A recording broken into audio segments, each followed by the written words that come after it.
The chair of the Committee on Sports, who is also a world boxing champion, is hereby recognized. Thank you, Mr. President.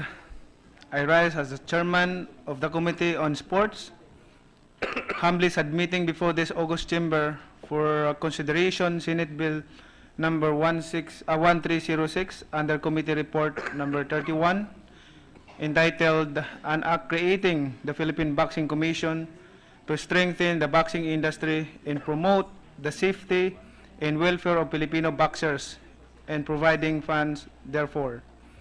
This was prepared in conjunction with the Committee on Health and Demography and the Committee on Finance with Senator Antonio Trillanes IV and Senator G.V. Ejercito as my co-authors. Furthermore, this is a substitute bill which consolidates Senate Bill numbers 191, 541, and 1147. Mr. President, we have a common goal to ensure the success of grassroots sports development.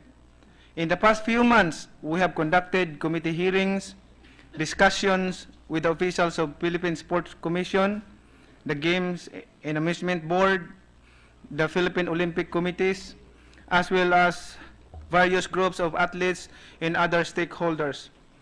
Together, we have scrutinized the problems and explored the solutions that will address the wide range of concerns regarding sports. There is so much to be done, but we need to start somewhere. Boxing is my passion. Diyan ako hinubog ng Panginoon upang maging instrumento sa pagtulong sa ating kapwa. Yes, boxing has always been my passion, so let me start with it. Boxing is a specialized sport that should be handled by people knowledgeable of the risks involved. It is about time that these passionate athletes who bring honor to our country while risking their lives inside the ring be given due attention, proper aid, and necessary support. This bill seeks to establish the Philippine Boxing Commission with the primary goal of strengthening the boxing industry in our country. As a national government agency, the Philippine Boxing Commission will not only pursue the sports development program, but also utilize the sport as a source of revenue and employment to promote the safety and welfare of Filipino boxers and provide supplemental assistance to the industry's registered stakeholders.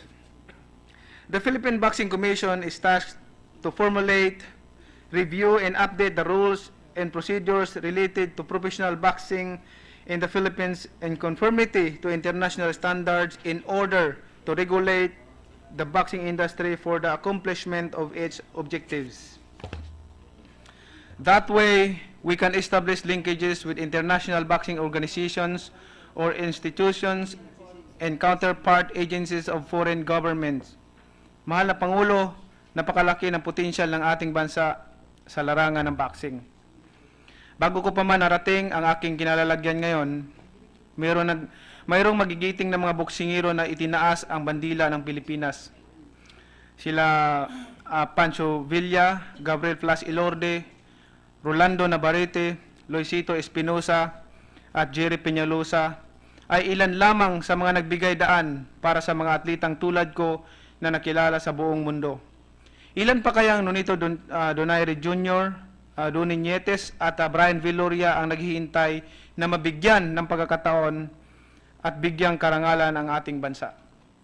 While giving honor and glory to our country, Filipino boxers risk their lives in this sport. We are aware of that some have met their untimely death due to the lack, if not absence, of safety and emergency medical services, while others face retirement without any kind of financial assistance or access to medical care. Kadalasan, ang boxing ay tanging pinagkukunan ng kita ng mga atleta. Sa kasamaang palad, pagkaretiro, kasama rin mawawala ang kanilang income. May mga pagkakataon din ng mga boksingero nagre-retiro ng maaga because nagkakaroon sila ng injury at hindi na pwede. Through the Philippine Boxing Commission, we would be able to provide disability and death benefits, as well as other benefits alongside a pension system for all boxers participating in boxing events, matches sanctioned by the Commission. Safety standards will be in place to ensure that emergency medical personnel and services are available in every professional boxing match in the Philippines. We need the Philippine Boxing Commission to act as a quasi-judicial board when it shall deem necessary to initiate, undertake, hear, and decide any investigation for any violation of its rules and regulations concerning professional boxing. Mr. President, with our concerted efforts, we will position the Philippines to become the boxing capital of Asia. Through the Philippine Boxing Commission, we will have what it takes to gain the distinction as the boxing capital of Asia. With this, Mr. President, I humbly request the expeditious approval of this measure. Mayong hapon, kanatong tanan. Thank you, Senator Pacquiao. Majority Leader, Thank you. Mr. President, we have a 1-minute suspension. is there any objection? There being none, session is suspended.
Session is resumed. Mr. President, to give time to the other members to study the proposed measure, and we can open the period of interpellation tomorrow, Mr. President.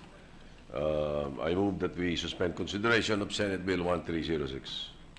Is there any objection? There being none, we suspend consideration of Senate Bill number 1306. Thank you, Mr. President.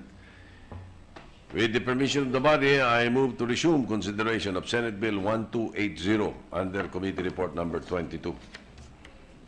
Is there any objection? There being none, we resume consideration of Senate Bill number 1280 under Committee Report number 22. Mr. President, this is the measure amending the Corporation Code of the Philippines. Parliamentary status of the measure is that we are still in the period of interpellation. So may I move to recognize the sponsor, Chairman of the Committee on Constitutional Amendments, Revision of Codes and Laws, Senator Franklin Relon, and to interpellate Senator De Lima, Villar, Recto, Mr. President. Senator Drilon is recognized as sponsor. Senator De Lima is recognized to interpellate.